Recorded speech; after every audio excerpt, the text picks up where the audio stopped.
Lecturas del TID. Lecturas básicas 1. El sistema modular, la UAMX y la universidad pública. Breve historia del desarrollo de la universidad en América Latina. Carlos Tunnerman Bernheim. El doctor Carlos Tunnerman Bernheim es abogado y educador.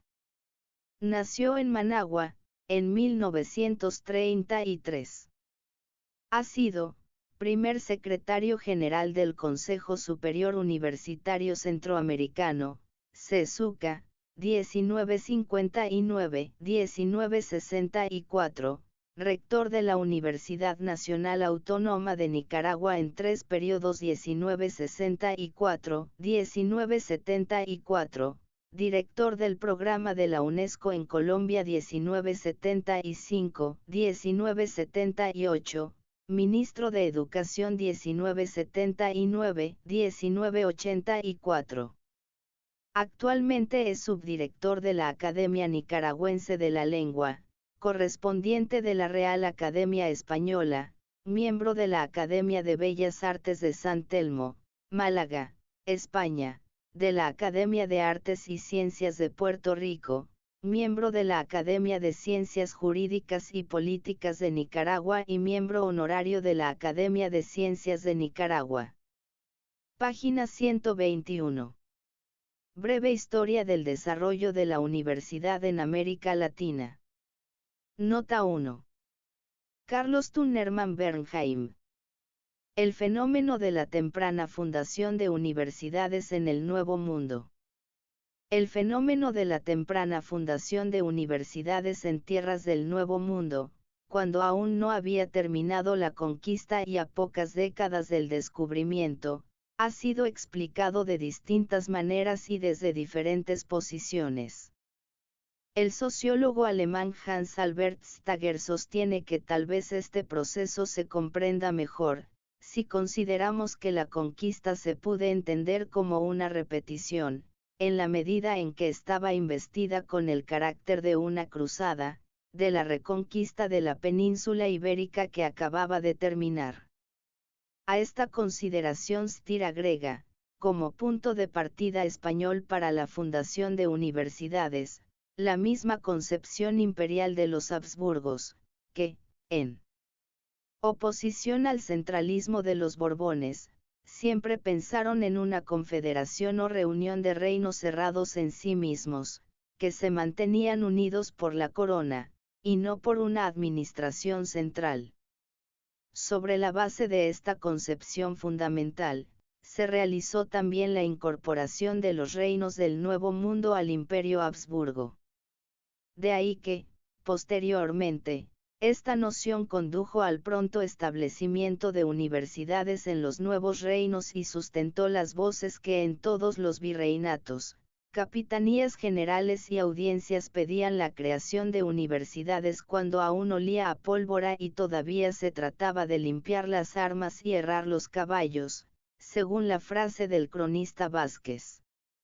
Explicaciones de carácter más bien pragmático señalan como factores que determinaron las primeras fundaciones, entre otros, los siguientes. A. La necesidad de proveer localmente de instrucción a los novicios de las órdenes religiosas que acompañaron al conquistador español, a fin de satisfacer la creciente demanda de personal eclesiástico creada por la ampliación de las tareas de evangelización. B. La conveniencia de proporcionar oportunidades de educación, más o menos similares a las que se ofrecían en la metrópoli, a los hijos de los peninsulares y criollos, a fin de vincularlos culturalmente al imperio y, a la vez, preparar el personal necesario para llenar los puestos secundarios de la burocracia colonial, civil y eclesiástica. Por otro lado, las dificultades de las comunicaciones, arriesgadas y costosas, aconsejaban impartir esa instrucción en las mismas colonias. C. La presencia, en los primeros años del periodo colonial, en los colegios y seminarios del Nuevo Mundo, de religiosos formados en las aulas de las universidades españolas, principalmente Salamanca, deseosos de elevar el nivel de los estudios y de obtener autorización para conferir. Página 123. D. Grados mayores. De ahí que las gestiones para conseguir los privilegios universitarios fueron con frecuencia iniciadas por estos religiosos de alta preparación académica.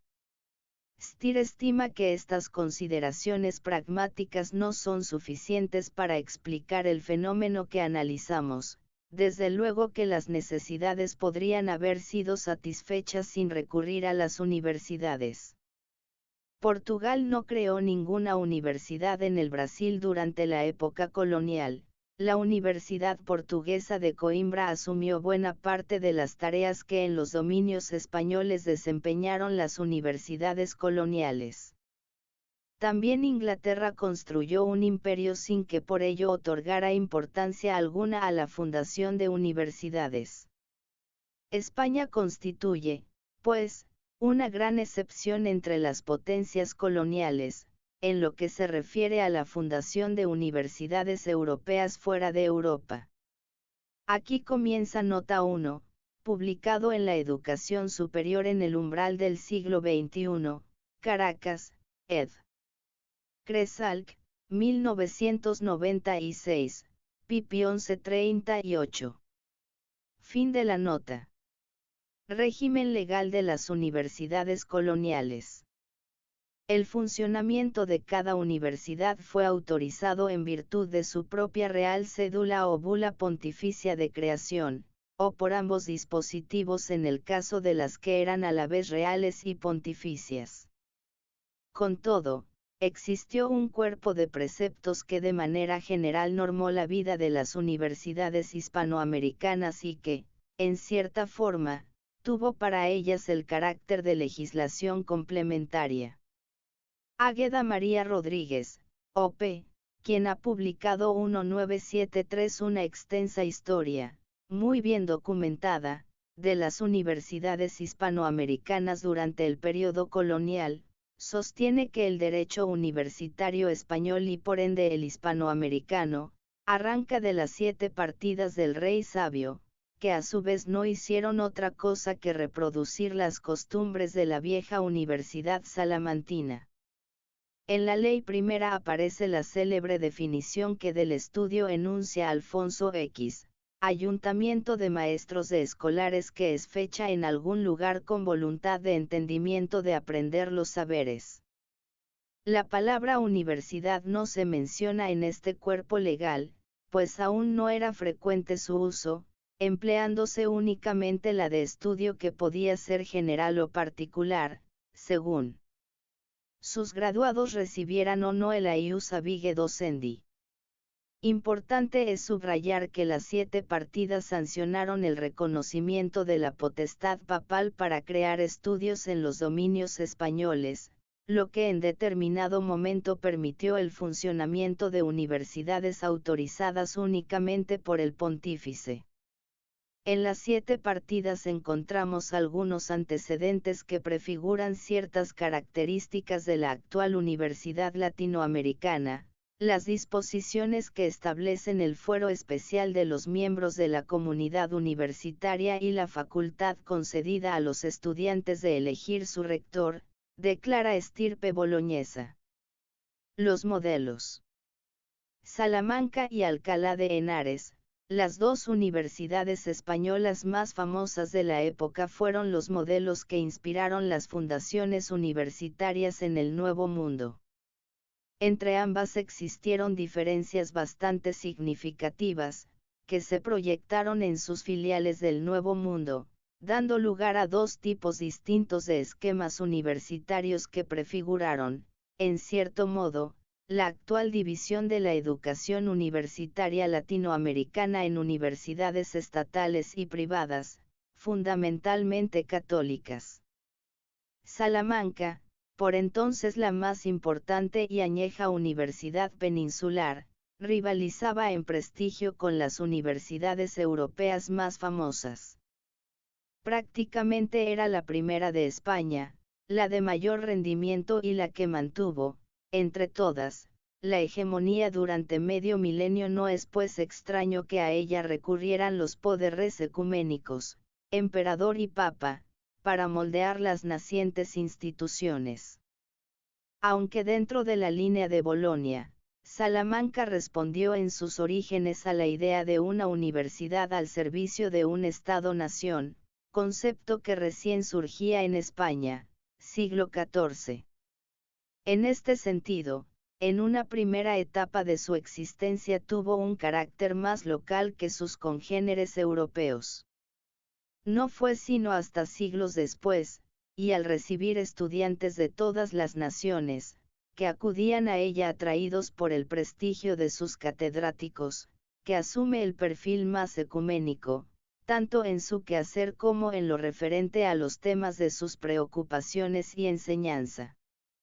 La organización y estructuras académicas de Salamanca, reproducidas luego con muy pocas modificaciones por sus filiales americanas, podemos describirlas, en pocas palabras, de la manera siguiente: el claustro pleno de profesores era la máxima autoridad académica, el cual incumbía la dirección superior de la enseñanza y la potestad para formar los estatutos. Al maestre escuela, llamado también canciller cancelario, le correspondían las importantes funciones de juez de los estudios, la colación de grados y la autorización de las incorporaciones. Este cargo, generalmente reservado a una alta autoridad eclesiástica, tenía facultades que realmente superaban a las del propio rector, a quien se confiaba la representación de la corporación universitaria y la supervisión de la docencia. El rector estaba asesorado por dos consejos, el claustro de conciliarios, con funciones electorales y de orientación, y el de diputados, encargado de administrar la hacienda de la institución. Todo el edificio de la transmisión del conocimiento descansaba sobre la cátedra, cuya importancia era tal que con frecuencia se confundía con la misma facultad. Desde luego que en ciertos momentos toda una rama del saber dependió de una sola cátedra. Se otorgaba mediante concurso de oposición. El latín era el idioma universitario, cuya suficiencia era requisito de ingreso a cualquier facultad. Andando el tiempo, algunas materias comenzaron a explicarse en romance. El método de enseñanza consistía en la lectio o lectura viva voce por el catedrático o lector del texto señalado, seguida de las correspondientes explicaciones. La lectio se complementaba con la disputatio, que activaba la docencia por la participación de los estudiantes en la formulación de objeciones o argumentos en relación con las conclusiones que proponía el profesor. Los actos de conclusiones eran programados periódicamente y representaban una oportunidad para ejercitar las capacidades dialécticas de los estudiantes, principalmente en material como teología y filosofía. Con el tiempo degeneraron en arduas discusiones sobre temas baladíes, donde los alardes de memorización despertaban gran admiración, como demostración de la más alta sabiduría. El otro modelo lo proporcionó la Universidad de Alcalá de Henares, creada por el regente cardenal Cisneros sobre el esquema del Colegio Universidad de Sigüenza, autorizada por bula pontificia. La preocupación central de la Universidad alcalaína fue la teología, material que solo en épocas posteriores ocupó un lugar relevante entre los estudios salamantinos. Su organización correspondió más bien a la de un convento-universidad, siendo el prior del convento a la página 125. Ves rector del colegio y de la universidad. Esta circunstancia le daba a la institución una mayor independencia del poder civil. Fundaciones universitarias del período colonial. La primera universidad erigida por los españoles en el Nuevo Mundo fue la de Santo Domingo, en la isla española, 28 de octubre de 1538. La última fue la de León de Nicaragua, creada por decreto de las Cortes de Cádiz el 10 de enero de 1812. Entre ambas fechas sumaron 32 las fundaciones universitarias, si bien algunas, como la de La Plata o Charcas, Bolivia, la de Mérida, Yucatán, México, y la de Buenos Aires, Argentina, solo existieron de jure, pues no llegaron a funcionar plenamente antes de la conclusión del período colonial. Una de ellas, la de Oaxaca, México, se quedó en trámites y varias se extinguieron antes que finalizara el régimen colonial, entre ellas algunas establecidas por la Compañía de Jesús, cuyos privilegios para graduar cesaron a raíz de su expulsión de todos los dominios españoles. La mayoría de las universidades coloniales fueron a la vez pontificias y reales.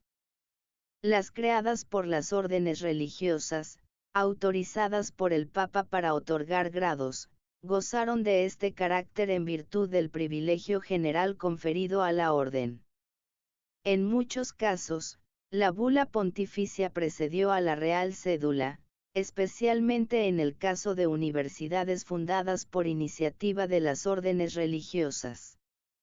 En otros, la corona tomó la precedencia, naciendo así las universidades de carácter real, siendo después que adquirieron los privilegios pontificios.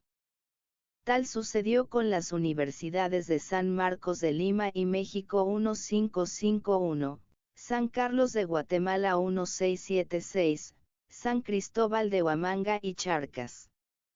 Algunas no llegaron a recibir el reconocimiento papal, como sucedió con las de La Plata o Caracas y Santiago de la Paz, por haberse extinguido tempranamente. Otras, sobre todo las creadas a fines del siglo XVIII o principios del XIX, no lo obtuvieron nunca. Una universidad, la de León de Nicaragua, fue autorizada por las Cortes de Cádiz, aunque la corona la confirmó, después de la restauración, por real cédula. Organización de la Universidad Colonial Hispanoamericana. La primera universidad fundada en el Nuevo Mundo, la de Santo Tomás de Aquino, en Santo Domingo, se inspiró en la Universidad de Alcalá, cuyos estatutos adoptó, aun cuando la bula que autorizó la creación, la In Apostolatus Culmine de Paulo III, 28 de octubre 1538, le reconoció los mismos privilegios de Alcalá y Salamanca. Esta universidad respondió más al modelo de convento-universidad que antes hemos mencionado. El modelo del Studium Generale, propio de las escuelas reales y de la Universidad de Salamanca, cristalizó en la española en la otra universidad del siglo XVI, la de Santiago de la Paz, fundada en 1558 sobre la base del Colegio Gorjón, extinguida en 1767, y que estuvo dirigida por los jesuitas. Aunque en lo medular la estructura de Alcalá difería poco de la de Salamanca, sus distintos esquemas o concepciones se avenían mejor a los propósitos de las órdenes religiosas o de la corona, según vimos antes. De ahí que las universidades imperiales siguieron la tradición salamantina, cuyo modelo adoptaron fielmente. Tal fue el caso de las dos más importantes universidades coloniales creadas por iniciativa real, las de Lima y México.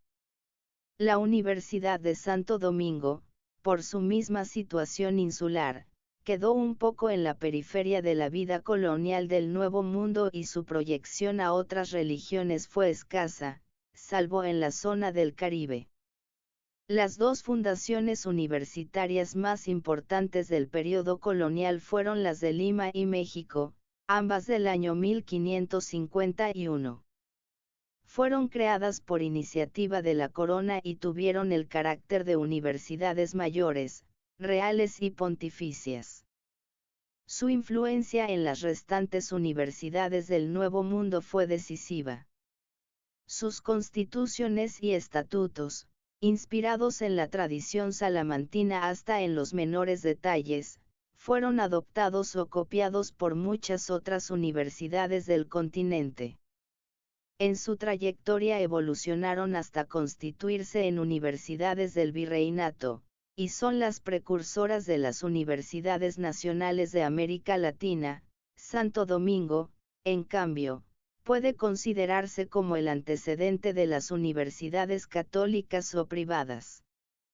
La universidad otorgaba los grados de bachiller, licenciado, doctor o maestro en todas las facultades. El latín era la lengua académica obligatoria. Existía una cátedra de lenguas indígenas que adquirió cierta importancia cuando el virrey Toledo dispuso en 1579 que no se ordenara a ningún eclesiástico que no dominara una lengua aborigen. La otra gran universidad colonial fue la de México, creada también con carácter de universidad mayor, con todos los privilegios y dentro de la misma pauta salamantina, cuyos estatutos adoptó desde un principio. De ahí que, en lo fundamental, la estructura de esta universidad difería poco de la de San Marcos. Pero en México se produjo una paulatina adaptación de los estatutos salamantinos a la nueva realidad. Reformas universitarias del período colonial. Vimos ya la reforma que en pleno siglo XVII llevó a cabo Juan de la Palafox en la Universidad de México, en su intento por propiciar el acriollamiento de la estructura salamantina. En realidad, donde mejor puede observarse el proceso de americanización es en la Universidad de San Carlos de Guatemala 1676, donde también tuvo lugar, un siglo después, la reforma universitaria más profundamente inspirada por el espíritu de la Ilustración. En Lima correspondió al virrey Manuel de Amat llevar a cabo la reforma de la Universidad de San Marcos, siguiendo los lineamientos de la política ilustrada trazada por Carlos III, mediante la promulgación de las novísimas constituciones de 1771. El despotismo ilustrado de la Casa de Borbón, versión española del enciclopedismo francés, produjo un movimiento renovador que se hizo sentir también en tierras americanas, proyectándose en la enseñanza universitaria, que durante el siglo XVII y buena parte del XVIII, había llegado a una situación de verdadera postración intelectual. En la Universidad de San Carlos de Guatemala es donde mejor puede estudiarse el impacto que la Ilustración, promovida oficialmente por la corona en tiempos de Carlos III, produjo en las anquilosadas estructuras universitarias coloniales. Sus estatutos los redactó Sarasa y Are en 1681, inspirándose en los palafoxianos de la Universidad de México. La Universidad de San Carlos de Guatemala fue, posiblemente, la más criolla o americana de las universidades coloniales, por su adaptación a la realidad centroamericana. Entre los ilustrados de Guatemala ocupa lugar prominente el fraile franciscano José Antonio Liendo y Goicoechea, nacido en Cartago, provincia de Costa Rica en 1735, discípulo de Escoto y Feijóo, enciclopedista, reformador de los estudios de la Universidad de San Carlos y mentor de la generación de donde surgieron los próceres de la independencia centroamericana. Liendo y Goicoechea, apartándose de la hasta entonces indiscutida enseñanza aristotélica, introdujo la física experimental en el curso de filosofía que impartió según el sentido moderno en 1769. Además, propuso una reorganización total de la enseñanza, de inspiración cartesiana, que implicaba una nueva concepción universitaria y profundas innovaciones en cuanto a planes de estudio y métodos docentes. Ampliando considerablemente el horizonte de los estudios, entonces circunscritos a 11 cátedras, Goicoechea propone 12 nuevas, entre ellas retórica, matemática, física experimental y anatomía, suprime la limitación del texto único e introduce el sistema de lecturas obligatorias y materias adjuntas complementarias. Siguiendo la corriente ilustrada, recomiendan el uso del castellano en la cátedra universitaria a la par del latín. En las postrimerías del siglo XVIII la Universidad de San Carlos de Guatemala experimentó una profunda transformación ideológica y científica. En su seno tuvieron lugar discusiones filosóficas que demuestran hasta dónde las ideas más avanzadas de la época encontraron pronto eco en la Universidad Centroamericana, desde la duda metódica de Descartes o la teoría newtoniana de la gravitación, hasta los experimentos de Franklin sobre la electricidad o los últimos desarrollos en hidráulica. Difícilmente existe un problema que no se haya expuesto o analizado durante algún examen en la Universidad de San Carlos de Guatemala durante la última mitad del siglo XVIII. Lo establecido en la Constitución CVI de la Universidad, que ordenaba se lean doctrinas contrarias, para que el celo de la disputa sirva al adelantamiento de la juventud, y que durante el predominio de la escolástica no hizo sino estimular las discusiones inútiles, favoreció después el ingreso de las nuevas ideas. A ella se acogió el propio Goicoechea para impartir su curso moderno de filosofía e introducir la física experimental.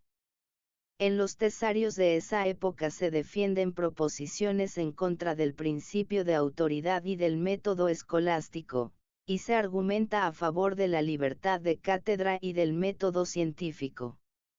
El pensamiento ilustrado se impuso al aristotélico tomista en el campo de la física y la ciencia en general, pero mantuvo su vigencia en el campo de la filosofía por muchos años más.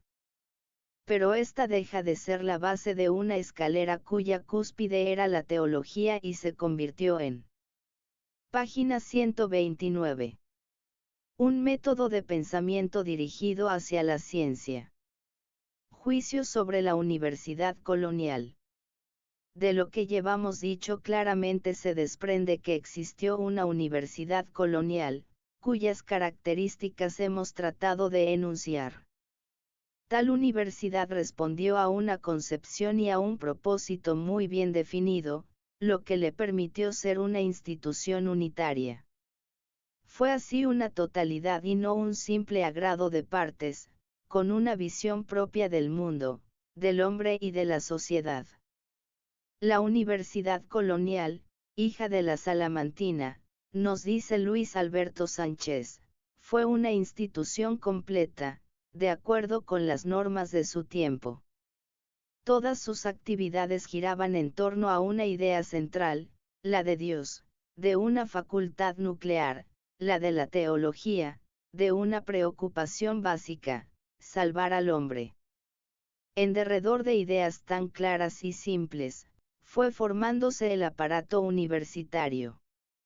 Cualquiera que sea el concepto que nos merezca la universidad colonial, así estemos en total desacuerdo con la ideología escolástica, con las predilecciones eclesiásticas o con los fines teológicos, surge un hecho innegable: hubo una universidad colonial, independiente del número de sus facultades o escuelas, sujeta a la orientación fundamental de la institución per se. Esta unidad institucional se mantuvo durante todo el periodo colonial. La incorporación del método experimental y las reformas que tuvieron lugar en las postrimerías del siglo XVIII no desarticularon la unidad conceptual sobre la que descansaba el edificio universitario, lo remozaron sin desquiciarlo. Si bien el siglo XVII fue el más fecundo en cuanto a número de fundaciones, la decadencia de la universidad colonial también se inicia en este siglo y se acentúa en la primera mitad del siglo siguiente, hasta llegar a una verdadera postración académica, de la cual solo las ansias de saber que trajo consigo la Ilustración pudo levantarla hacia fines del siglo XVIII.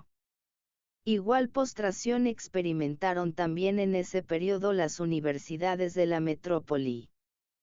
Al referirse a la situación de las universidades españolas en el siglo XVIII, Altamira destaca el predominio de un sistema libresco, memorista, cuyo espíritu estrecho no era propicio para estimular la investigación científica, congelando el saber en simples fórmulas tradicionales. Sin embargo, el impacto de la Ilustración no fue igual en todas ellas. Varias continuaron viviendo dentro de los mismos esquemas hasta bien entrado el siglo XIX y aún después de la independencia, por lo que fueron coloniales fuera de la colonia.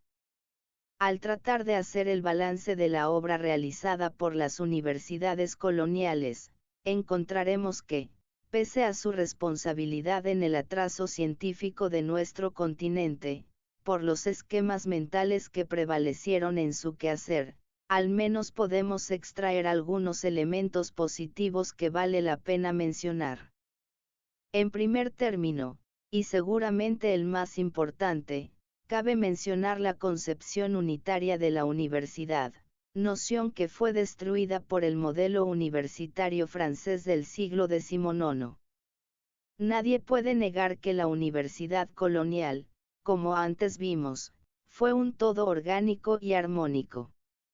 Este concepto, por cierto, tratan de recuperarlo los intentos de reforma universitaria de nuestros días. Restablecer la unidad integral de la universidad, por supuesto que, con propósitos y mecanismos muy distintos de los coloniales, es una aspiración de la actual universidad latinoamericana, tras el fraccionamiento que sufrió su estructura, a raíz de la independencia, por la adopción del esquema profesionalizante de la Universidad Napoleónica. Otro elemento positivo fue la pretensión de la universidad colonial de autogobernarse mediante la acción de sus claustros, pretensión que constituye un antecedente importante de la autonomía universitaria, de la cual la universidad colonial jamás llegó a disfrutar plenamente. También debemos recordar la participación estudiantil en el claustro de conciliarios de algunas de estas universidades, así como el derecho a votar en el discernimiento de las cátedras de que disfrutaron sus alumnos, preciosos precedentes de la cogestión universitaria, que constituye una de las características de la universidad latinoamericana. Esto mueve a Luis Alberto Sánchez a decir que existe para nosotros una base clásica, histórica, tradicional en la intervención estudiantil en el gobierno de la universidad. La universidad colonial no podía ser sino un reflejo de la cultura ibérica de la época y bien sabemos la situación en que quedó España, en relación con la ciencia, cuando se marginó de la revolución industrial y científica.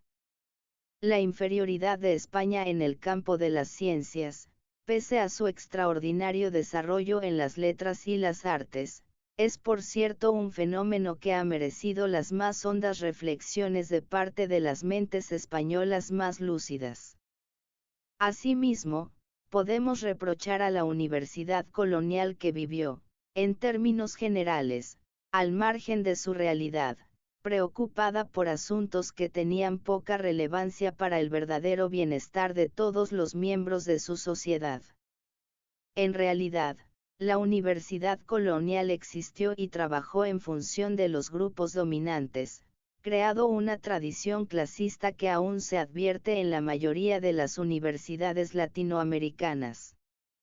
Acontecimientos como la misma independencia, no perturbaron mucho su sosiego, pues ésta se gestó y realizó sin su participación, cuando no con su indiferencia y muchas veces a pesar del espíritu de sumisión, de conformidad y de mansedumbre que el claustro universitario derramaba. Con todo, y no obstante las limitaciones señaladas, por sus aulas pasaron algunos de los hombres que se empeñaron en la causa de la independencia y a ella correspondió formar la élite criolla que asumió la conducción de las nuevas repúblicas. Página 134. La Universidad Republicana. El advenimiento de la República no implicó la modificación de las estructuras socioeconómicas de la colonia. En este sentido, el movimiento de la independencia careció de un contenido realmente revolucionario, limitándose, en gran medida, a la sustitución de las autoridades peninsulares por los criollos, representantes de la oligarquía terrateniente y de la naciente burguesía comercial. Los mismos principios de la Ilustración, que sirvieron de apoyo ideológico al movimiento de independencia, fueron préstamos intelectuales que abrieron el camino a otra forma de dependencia, la cultural. Las ideas ilustradas se bifurcaron en una corriente radical, representada por la burguesía comercial y las clases medidas letradas, en las que prevalecía un espíritu urbano, y otra de carácter más bien conservador y rural, representada por los hacendados criollos, que ya se habían opuesto a los intentos modernizadores de la Ilustración borbónica. Los afanes separatistas de estos últimos iban dirigidos, precisamente, a salvaguardar el sistema social de la colonia, frente a la Ilustración liberal. Su proyecto de independencia no podía ser sino conservador, desde luego que no era su intención cambiar el orden de cosas existentes, salvo la expulsión de los españoles. El predominio del etos colonial aristocrático en este sector les hacía entender la igualdad rawsoniana como una igualdad para los criollos frente a los chapetones, es decir, entre el mismo grupo blanco, mas no para todos los componentes de la sociedad. Dentro de este panorama de admiración exaltada por lo francés, no debe extrañarnos la elección que del modelo napoleónico hizo la República, cuando se trató de reformar la universidad colonial. Pero veamos antes lo que había sucedido a las hogastes casas de estudios. Anteriormente dijimos que las luchas por la independencia, en general, no afectaron la vida lánguida de las decadencias sin blasones que estas instituciones llevaron en las postrimerías del régimen colonial. Como corporación, estuvieron al margen del movimiento aun cuando la Ilustración, que logró acceso a las aulas de varias de ellas, contribuyó a formar la conciencia independentista de algunos próceres, principalmente de los que provenían de las capas medias. Salvo aquellas que revitalizaron su enseñanza, a raíz de la introducción del método experimental, las demás permanecieron fieles a un escolasticismo esclerosado, que nada nuevo podía aportar al conocimiento. De ahí que la investigación abandonará aquellas aulas, plenas de silogismos, y buscará albergue en las nuevas academias, de donde surgirá lo que se ha dado en llamar la ciencia americana. Este momento sella el destino de las universidades coloniales, pues al emigrar de ella la ciencia, su suerte estará definida, la República no hará más que certificar su defunción. En vez de buscar la renovación de los estudios por la brecha abierta por los abismos americanos, que hubiese constituido una respuesta original y hubiese conducido al arraigo de la investigación científica entre nosotros, la República, tras las pugnas entre liberales y conservadores por el dominio de la universidad, que tuvo lugar inmediatamente después de la independencia, no encontró mejor cosa que hacer con la universidad colonial que sustituirla por un esquema importado, el de la Universidad Francesa, ideado por Napoleón, tan a tono con el momento que se vivía de asombro ante todo lo que de Francia provenía. La reestructuración careció así del sentido de afirmación nacional que se buscaba para las nuevas sociedades, siguió más bien el camino de la alienación cultural que ha caracterizado, hasta hoy, los esfuerzos de renovación universitaria. Si la temprana fundación de universidades en nuestro continente conlleva la intención de un traspaso cultural, la adopción del esquema universitario francés significó un préstamo cultural. En ambos casos, la respuesta careció de autenticidad, por lo mismo que no brotó de las entrañas mismas de la realidad americana ni correspondió a sus necesidades. La imitación, el calco de la Universidad Francesa, fue el camino escogido por la República para nacionalizar y modernizar las antiguas universidades coloniales, consideradas como vestigios medievales. A su vez, la Universidad Francesa acababa de experimentar profundos cambios, bajo la égida de Napoleón y los ideales educativos politécnicos que éste propició.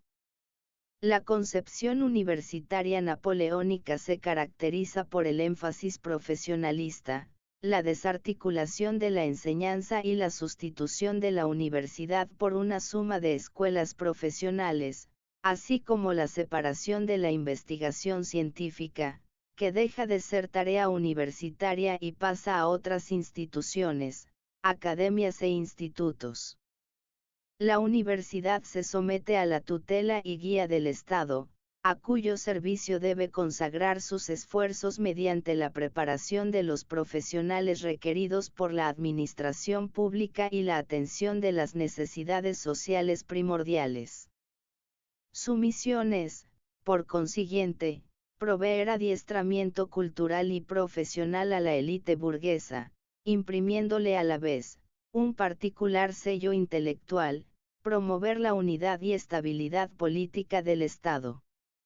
La adopción de este esquema, producto de circunstancias socioeconómicas y políticas muy distintas de las que caracterizaban a las nacientes sociedades nacionales latinoamericanas, no podía redundar sino en perjuicio para el progreso de la ciencia y la cultura en estas latitudes. En primer lugar, destruyó el concepto mismo de universidad. Desde luego que la nueva institución no pasó de ser más que una agencia correlacionadora de facultades profesionales aisladas. En segundo término, hizo aún más difícil el arraigo de la ciencia en nuestros países, desde luego que el énfasis profesionalista postergó el interés por la ciencia misma. La universidad ofreció oportunidades para estudiar una serie de carreras técnicas nuevas, que seguramente América Latina necesitaba, pero no contempló, como consecuencia de la matriz adoptada, la posibilidad de cultivar las ciencias en sí mismas, aparte de sus aplicaciones profesionales inmediatas. Por muchas décadas, en América Latina fue posible estudiar ingeniería civil, medicina o farmacia, mas no matemáticas, biología o química.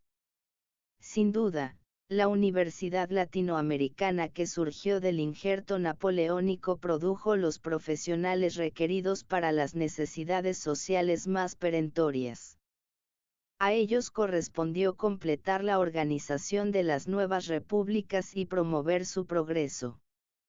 Pero aún estos profesionales, cuyo número y calidad jamás correspondió a las necesidades generales de la sociedad, fueron por defecto de formación, profesionistas, quizás hábiles, mas no universitarios en el sentido completo de la palabra.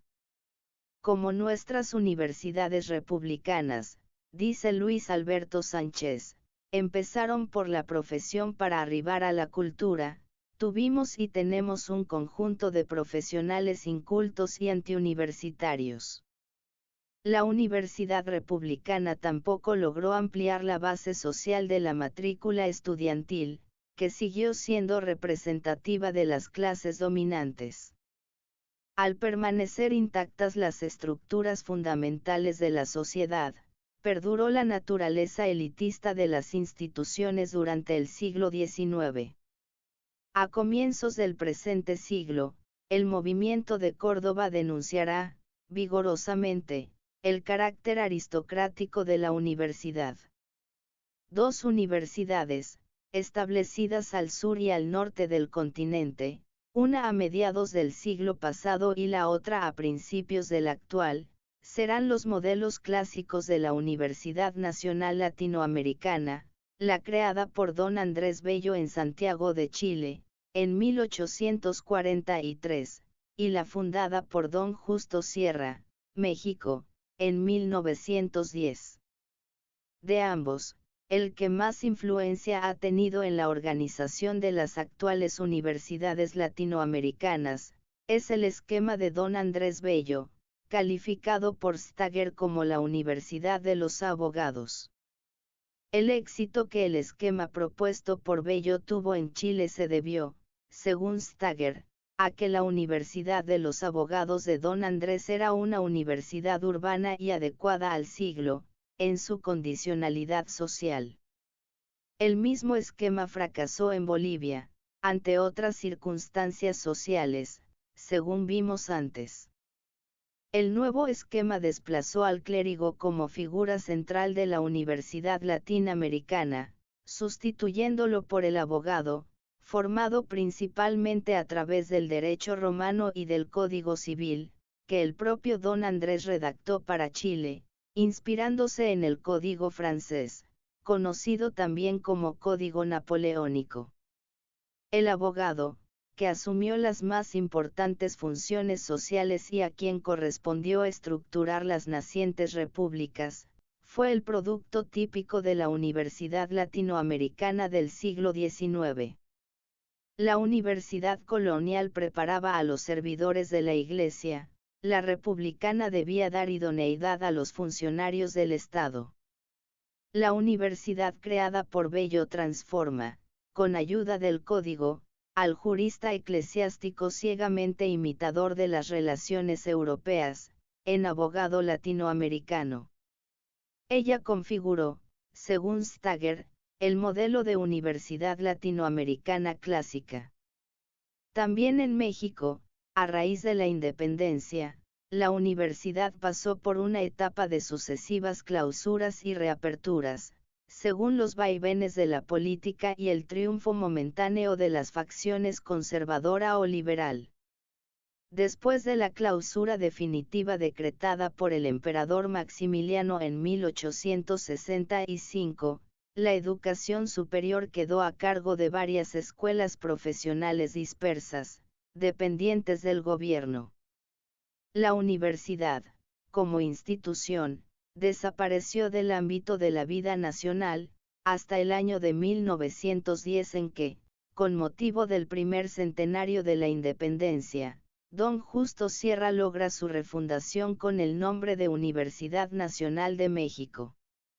Significativo es el hecho de que el restablecimiento ocurre precisamente en vísperas de la Revolución.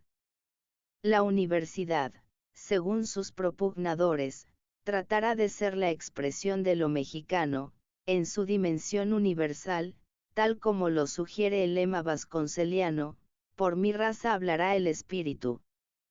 En un principio, la nueva casa de estudios no fue más que la agrupación de las escuelas nacionales preparatorias y las escuelas profesionales de medicina, jurisprudencia, ingeniería y bellas artes, supeditada a la Secretaría de Instrucción Pública.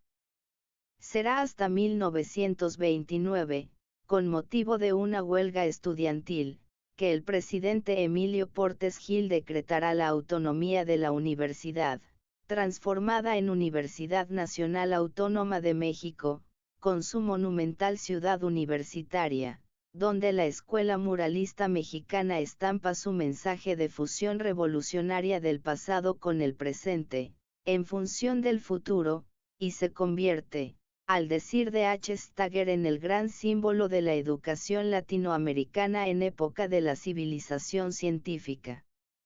La Reforma de Córdoba. El primer cuestionamiento serio de la universidad latinoamericana tradicional surgió en 1918, año que tiene especial significación para el continente, como que señala el momento del ingreso de América Latina en el siglo XX. Las universidades, como reflejo de las estructuras sociales que la independencia consolidó, seguían siendo los virreinatos del espíritu, conservaban, en página esencia, su carácter de academias señoriales. Hasta entonces, universidad y sociedad marcharon sin contradecirse, desde luego que durante los largos siglos coloniales y en la primera centuria de la República, la universidad no hizo sino responder a los intereses de las clases dominantes de la sociedad, dueñas del poder político y económico y, por lo mismo, de la universidad. El llamado Movimiento de Córdoba fue el primer cotejo importante entre una sociedad que comenzaba a experimentar cambios de su composición interna y una universidad enquistada en esquemas obsoletos. Como ha sido señalado por varios estudiosos de la problemática universitaria latinoamericana, esta no puede ser entendida en su verdadera naturaleza y complejidad sin un análisis de lo que significa la Reforma de Córdoba, desde luego que ella aún representa, como dice Dorsey Ribeiro, la principal fuerza renovadora de nuestras universidades, y con ella entroncan todos los esfuerzos de reforma universitaria que buscan su transformación, por la vía de la originalidad latinoamericana que inauguró. La clase media emergente fue la protagonista principal del movimiento, en su afán de lograr la apertura de la universidad, hasta entonces controlada por la vieja oligarquía y por el clero. La universidad aparecía ante los ojos de la nueva clase como el instrumento capaz de permitirle su ascenso político y social. De ahí que el movimiento propugnara por derribar los muros anacrónicos, los cuales hacían de la universidad un coto cerrado de las capas superiores. La llegada del radicalismo al poder en 1916, en Argentina, mediante el ejercicio del sufragio universal, representa el ascenso político de las capas medias, vigorizadas por el torrente inmigratorio. La creciente urbanización es otro factor, que, ligado a los anteriores, contribuyó a formar la constelación social que desencadenó el movimiento que ha sido calificado como la conciencia dramática de la crisis de cambio que experimentaba la sociedad argentina y buena parte de la sociedad latinoamericana en general. Perdido el poder político, el patriciado terrateniente, la gauchocracia y la oligarquía comercial, se atrincheraron en la universidad, como su último reducto. Pero, ahí también les presentarán batalla los hijos de la clase media triunfante, y de los inmigrantes, gestores de la reforma. El gobierno radical de Irigoyen les brindará su apoyo, pues veía en la reforma una manera de minar. Página. El predominio conservador.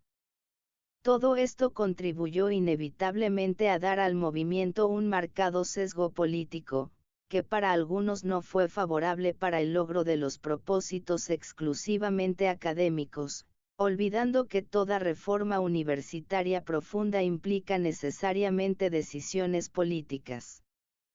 ¿Cuál era la situación de las universidades latinoamericanas, en general y de las argentinas, en particular, en la época del estallido de Córdoba?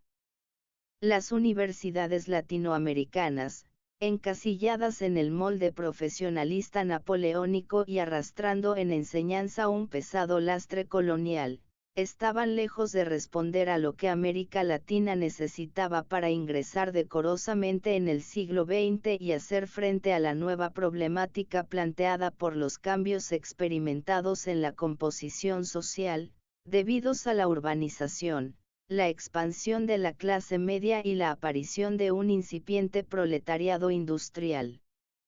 Los esquemas universitarios, enquistados en el pasado, necesariamente tenían que hacer crisis al fallarles la base de sustentación social. La universidad, escribe Luis Alberto Sánchez, no había encarado aún su problemática esencial. Vivía en el campo de las página. Ideologías de prestado y dentro de una corriente de mercado autoritarismo institucional y francocentralismo cultural. De espaldas a la historia, se percataba de los torrentes que ahora pasaban debajo de sus balcones señoriales y que pronto se arremolinarían contra ella. Había sobrevenido en las universidades una verdadera crisis de cultura, nos refiere Alejandro Camp, provocada por la persistencia de lo pretérito. La corruptela académica, el predominio de las mediocridades, la rutina y la modorra en los hábitos académicos, la orientación puramente profesional y utilitaria, el olvido de la misión educadora y la entronización de un autoritarismo de la peor especie. En Degeneración criolla de vino, precisamente, el esquema francés que la República adoptó para transformar la academia colonial, sin haber logrado superar ni el contenido ni la forma de la enseñanza, que, en buena parte, siguió siendo colonial fuera de la colonia. Organizada sobre la base de escuelas profesionales separadas, negación misma de la universidad, con una estructura académica erigida sobre la cátedra unipersonal vitalicia, dominada por los sectores oligárquicos de la sociedad, la universidad carecía totalmente de proyección social, encerrada tras altivas paredes de pedantería que la divorciaban del pueblo. El movimiento originado en Córdoba logró muy pronto propagarse a lo largo y lo ancho de América Latina, demostrando con esto que constituía una respuesta a necesidades y circunstancias similares, experimentadas en toda la región. En este sentido, evidentemente se trata de un movimiento latinoamericano surgido en la Argentina al darse allí una serie de factores que precipitaron su irrupción. No es, pues, una proyección latinoamericana de un fenómeno argentino. Por eso, la republicación del manifiesto desencadenó una serie de reclamos y acciones estudiantiles en casi todos los países, que pusieron el problema universitario en el primer plano de las preocupaciones nacionales. En cuanto a su extensión en el tiempo, aun cuando opinamos que la reforma de las universidades latinoamericanas es un proceso continuo que llega hasta nuestros días, el movimiento reformista, con las características que Córdoba le imprimió, se ubica entre las dos guerras mundiales, con todo y que sus postulados no lograron su incorporación a los textos legales, en algunos países del área, sino hasta después de 1945. El primer país donde repercutió el afán reformista fue en el Perú, donde desde la fundación del Centro Universitario de Lima, en 1907, las inquietudes estudiantiles estaban a la orden del día. Dirigía el reclamo estudiantil el presidente de la Federación de Estudiantes, Víctor Raúl Haya de la Torre. En 1919, los estudiantes de San Marcos acogen el ideario de la Reforma de Córdoba. Al año siguiente, el primer Congreso Nacional de Estudiantes, reunido en Cusco, adopta una resolución de gran trascendencia para el movimiento, la creación de las Universidades Populares González Prada, uno de los mejores aportes del reformismo peruano. En estos centros confraternizaron obreros, estudiantes e intelectuales, ampliándose así el radio de influencia de la reforma. El movimiento encontró. Página 139. También aquí su más caracterizada concreción política en la fundación por Haya de la Torre, de la Alianza Popular Revolucionaria Americana, el APRA, que por algunas décadas representó la vanguardia del pensamiento político latinoamericano y de la postura antiimperialista. De ahí que el reformismo peruano aparezca como el más politizado. Guiándonos por las enumeraciones que de los postulados reformistas han ensayado ya otros actores, podemos enlistarlos de la manera siguiente. 1. Autonomía universitaria en sus aspectos político, docente, administrativo y económico y autarquía financiera. 2. Elección de los cuerpos directivos y de las autoridades de la universidad por la propia comunidad universitaria y participación de sus elementos constitutivos, profesores, estudiantes y graduados, en la composición de sus organismos de gobierno. 3 concursos de oposición para la selección del profesorado y periodicidad de las cátedras. 4 docencia libre. 5 asistencia libre. 6 gratuidad de la enseñanza. 7 reorganización académica, creación de nuevas escuelas y modernización de los métodos de enseñanza. Docencia activa. Mejoramiento de la formación cultural de los profesionales. 8 asistencia social a los estudiantes. Democratización del ingreso a la universidad. 9 vinculación con el sistema educativo nacional. 10 extensión universitaria. Fortalecimiento de la función social de la universidad. Proyección al pueblo de la cultura universitaria y preocupación por los problemas nacionales. 11 unidad latinoamericana, lucha contra las dictaduras y el imperialismo. La reforma de Córdoba representa, hasta nuestros días, a la iniciativa que más ha contribuido a dar un perfil particular a la Universidad Latinoamericana. Nacida de la entraña misma de América, como se ha dicho, tiene a su favor una aspiración de originalidad y de independencia intelectual no siempre lograda.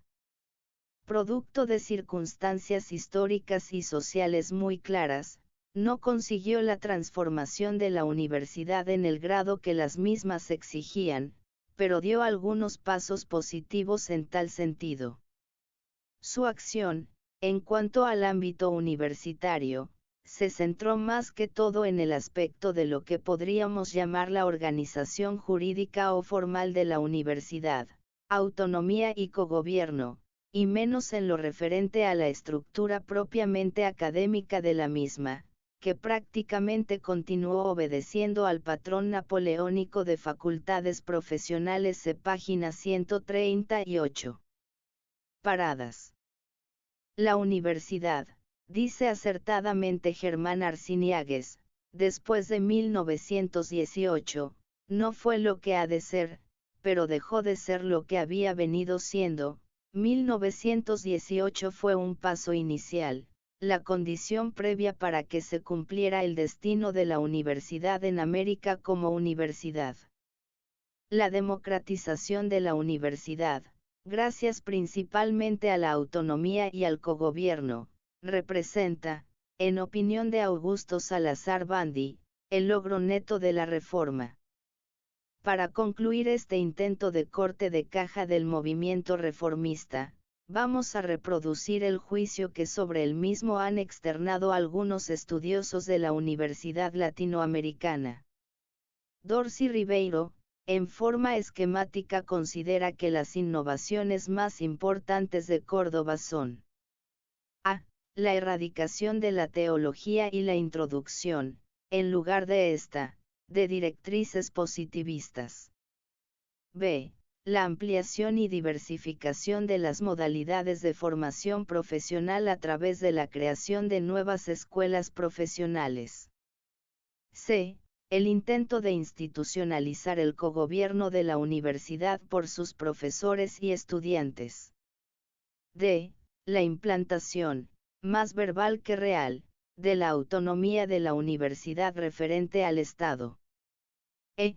La reglamentación del sistema de concursos para el ingreso a la carrera docente que, sin embargo, jamás eliminó el nepotismo catedrático. F.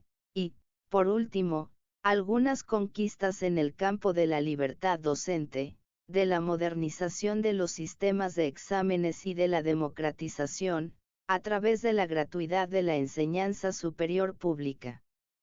Pese todas las críticas que pueden endilgarse al movimiento reformista, muchas de ellas válidas, y sabido que fue la manifestación del ascenso de las clases medias, cuyo interés por acceder a la universidad los llevó a reformarla, creemos que, en una perspectiva histórica, Córdoba representa el punto de partida del proceso de reforma en marcha de la Universidad Latinoamericana, concebido como un fenómeno continuo, universitas semper reformada, y destinado a estructurar un esquema universitario original y adecuado a las necesidades reales de nuestro continente y al proceso de socialización que inevitablemente transformará sus actuales estructuras. En este sentido, la reforma universitaria no es una meta sino una larga marcha.